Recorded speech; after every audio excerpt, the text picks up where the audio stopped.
அனைவருக்கும் வணக்கம்.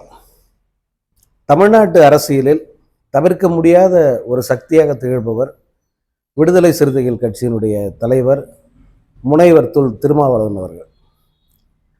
அவரை சாதி ரீதியாவோ அல்லது ஒரு குறிப்பிட்ட இனத்தின் பிரதிநிதியாவோ பார்க்க முடியாத அளவுக்கு அனைவருக்குமான தலைவராக அவர் உருமாறி நிற்கிறாரு. இதை நம்ம ஏற்கனவே பலமுறை சொல்லியிருக்கோம். இது இந்த சமுதாயத்தில் உள்ள அனைத்து தரப்பினரும் ஏற்றுக்கொண்ட ஒரு உண்மை. ஏற்காத சில பிற்போக்கு சக்தியில் இருக்கத்தான் செய்ய, அதை பற்றி நம்ம கவலைப்பட தேவையில்லை.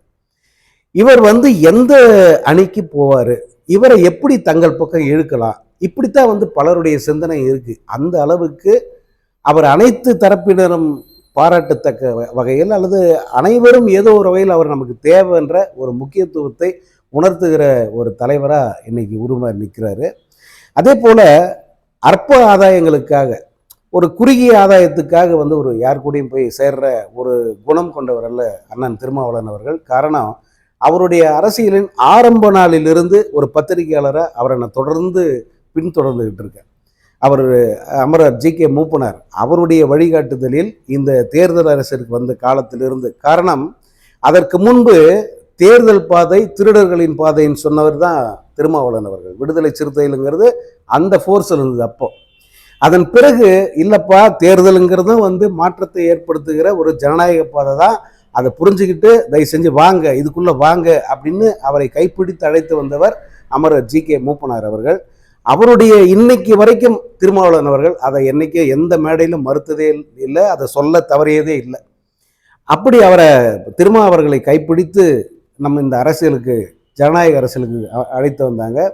அவர் வந்ததிலிருந்து எந்த அணியில் நிற்கிறாரோ அங்கே மனசார 100% உண்மையாக இருக்கக்கூடியவர் தான் திருமாவளவன் அவர்கள்.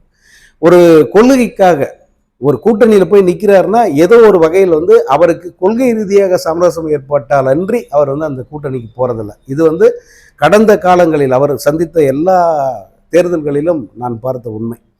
ஒரு அப்பழுக்கற்ற ஒரு நேர்மையான அரசியல் தலைவர்னா இன்னைக்கு திருமாவளவன் மட்டும்தான் நிற்கிறார் அப்படிங்கிறத எல்லா மேடைகளிலும் எல்லா தலைவரும் உறக்க சொல்வதை பார்க்கலாம். அமரர் வாலி அவர்கள், கவிஞர் வாலி, அவர் வெறும் திரைப்பட பாடலாசிரியர் மட்டுமல்ல, திருமாவளவனுக்கு கவியரங்கம் நடத்திய ஒரு கவிஞரும் கூட.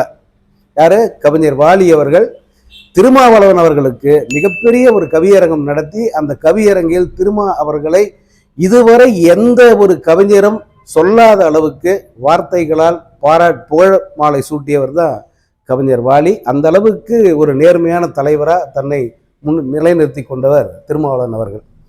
இப்போ ஏன் இவ்வளோ பெரிய முன்னுரைன்னா, அண்மை காலமாக பார்த்தீங்கன்னா திருமாவளவன் அவர்கள் மேடைகளில் பேசுகிற பேச்சுக்களை எவ்வளவு முடியுமோ அவ்வளவு ட்விஸ்ட் பண்ணுறது, அல்லது திரித்து செய்தி வெளியிடுது, அல்லது தவறான தலைப்பை வச்சு செய்தி வெளியிடுது.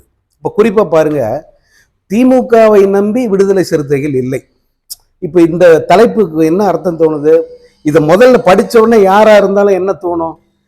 முதல்வர் மு.க. ஸ்டாலின் இது புரிஞ்சவர், அதனால அது பிரச்சனை இல்லை. வேற யாரா இருந்தாலும் என்ன தோணும்? என்ன இவ்வளவு தூரத்துக்கு நம்மளை எடுத்தெறிஞ்சு பேசுறாரு அப்படிங்கிற துணி தானே அதுல தெரியுது. ஆனா அண்ணன் அவர் பேசுறது அது இல்லை. யாரை நம்பியும் விடுதலை சிறுத்தைகள் கட்சி இல்லை. அதுதானே ஒரு கட்சிக்கு அழகு, ஒரு தலைவனுக்கு அழகு. அதுதானே. மற்றவங்களை நம்பி ஒரு தலைவன் நிற்க முடியுமா? அல்லது ஒரு கட்சி களத்தில் நிற்க முடியுமா? தன்னை நம்பி தான் அந்த கட்சி நிற்கணும்.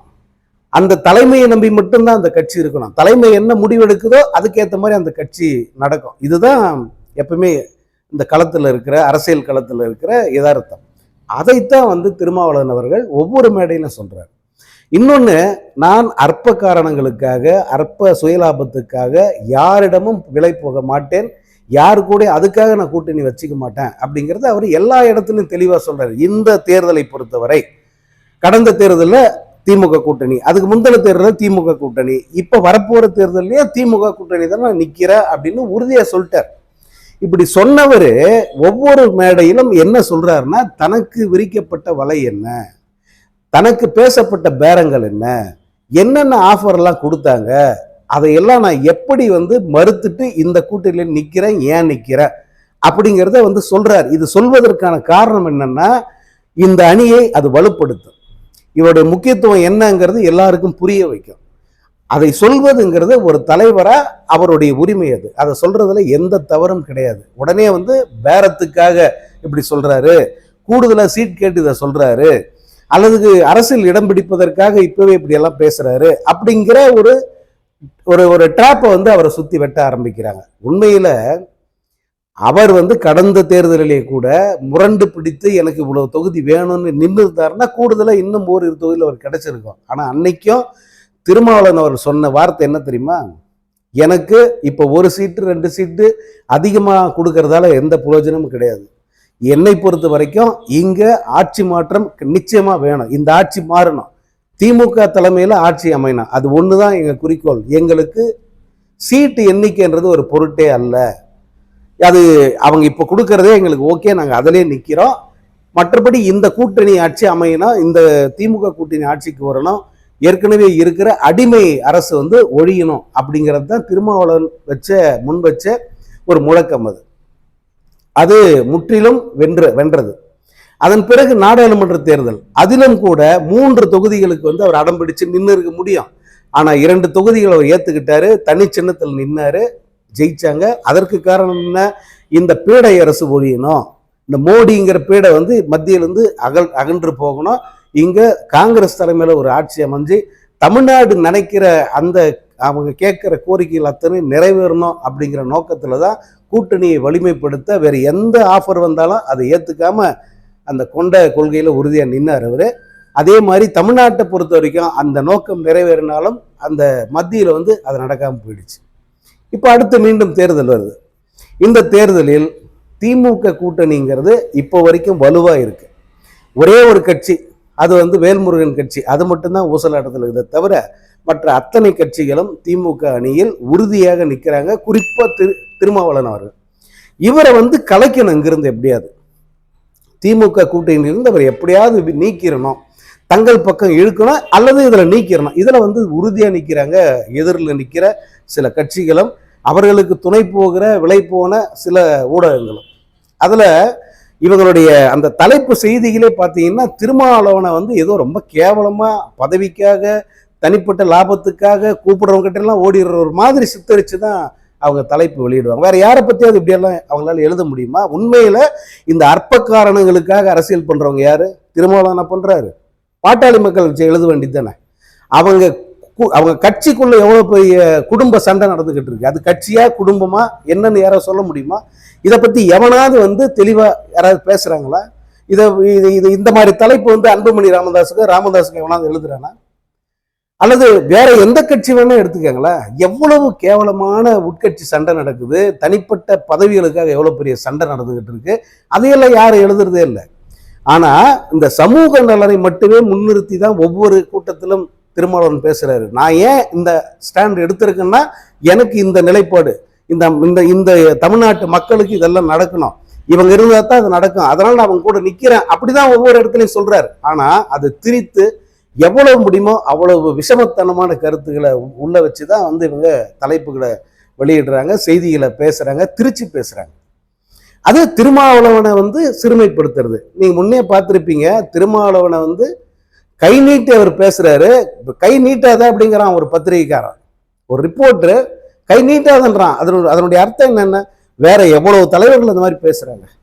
எவ்வளவு சீமான் பேசாத பேச்சா, எவ்வளவு பச்சையா, எவ்வளவு கேவலமா, எவ்வளவு கொச்சையான வார்த்தைகளை வந்து அவர் பேசுறாரு. மற்ற தலைவர்கள் எல்லாம் வந்து எந்த அளவுக்கு கீழ்த்தரமா நடந்துக்கிறாங்க. அங்கெல்லாம் யாராவது வந்து விரல் நீட்டாத, என் எதிரில் விரல் நீட்டி பேச சொல்ல முடியுமா உன்னால? ஆனா திருமாவளவனை பார்த்து ஒரு பத்திரிகையாளர் அதை சொல்றான்னா அவன் மனசுக்குள்ள என்ன நினைப்பு இருக்கு அப்படிங்கிறத நம்ம புரிஞ்சுக்கலாம். ஸோ இந்த இவர்களுடைய நினைப்பு எப்படியாவது வந்து திருமாவளவனை தனிமைப்படுத்தணும் அல்லது திமுக கூட இருந்து பிரிக்கணும் அப்படிங்கிறது தான். அது வந்து இப்போதைக்கு அது நடக்காத காரியம். காரணம், இந்த வருகிற தேர்தல் இன்னும் முக்கியமானது. இந்த வருகிற தேர்தல் 26 தேர்தலில் அந்த வாய்ப்பை வந்து நழுவ விட்டு எதிர்கட்சிகளுக்கு போயிடுச்சுன்னா அதுக்கப்புறம் தமிழ்நாடுன்னு ஒரு மாநிலம் இருக்குமான்னு தெரில, தமிழ்நாட்டின் தனித்துவம்னு ஏதாவது மிச்சம் நிற்குமா அப்படின்னு தெரில. ஏன்னா இந்த முறை பதவிக்கு வர துடித்து கொண்டிருப்பவர்கள் அத்தனை பேரும் வந்து சுயநலத்தின் உச்சத்தில் நிற்கிறவங்க. அவங்களுடைய ஒரே நோக்கம் திமுக ஆட்சி இருக்கக்கூடாது, ஒரே நோக்கம் மத்தியில் இருக்கிற ஆட்சிக்கு அடிபணிந்து அவர்கள் காலை நக்குவது தான் வந்து அவங்களுடைய ஒரே நோக்கம். ஸோ அதற்கு விலை போயிடணும் எப்படியாவது. அவங்க சொல்றதை கேட்டுக்கிட்டு நடக்கணும். அப்படிப்பட்டவர்கள் தான் வர துடிக்கிறாங்க. ஏதோ வெவ்வேறு கட்சிகளின் பெயர்ல வெவ்வேறு தலைவர்களின் உருவங்கள்ல அவங்க அதுக்கு முயற்சி பண்றாங்க. அதற்கு முழு தடையா நிற்கிறது எதுன்னா இந்த திமுகவும் அதனுடைய வலிமையான கூட்டணி கட்சிகளும் தான். அவங்கள பிரிக்கிறது தான் தங்களுடைய ஒரே நோக்கம் அப்படிங்கிற அந்த நோக்கத்தில் செயல்படுபவர்கள் அவருங்க. இன்னொன்று,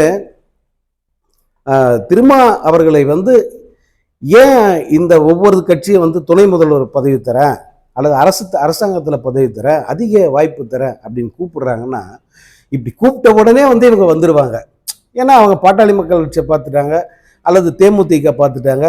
மற்ற கட்சிகளெல்லாம் அதிக சீட்டுன்னு ஓடிடுறாங்கல்ல. அவங்களுக்கு அந்த இடத்துல கொள்கையோ கோட்பாடோ எதுவும் கிடையாது. அதை எதை வச்சு வேணாலே அவங்க மூடி மறைச்சிருவாங்க.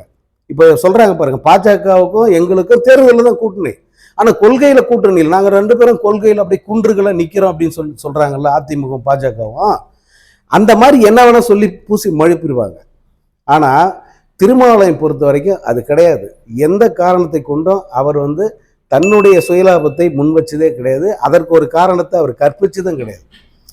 ஸோ அப்படிப்பட்ட ஒருத்தரை தன் பக்கம் இழுக்க முடியுமா அப்படிங்கிறது எல்லோருடைய ஒரு நோக்கமாக இருக்கு. அதற்கு அவர் இப்போ வரைக்கும் அவர் பலியாகலை.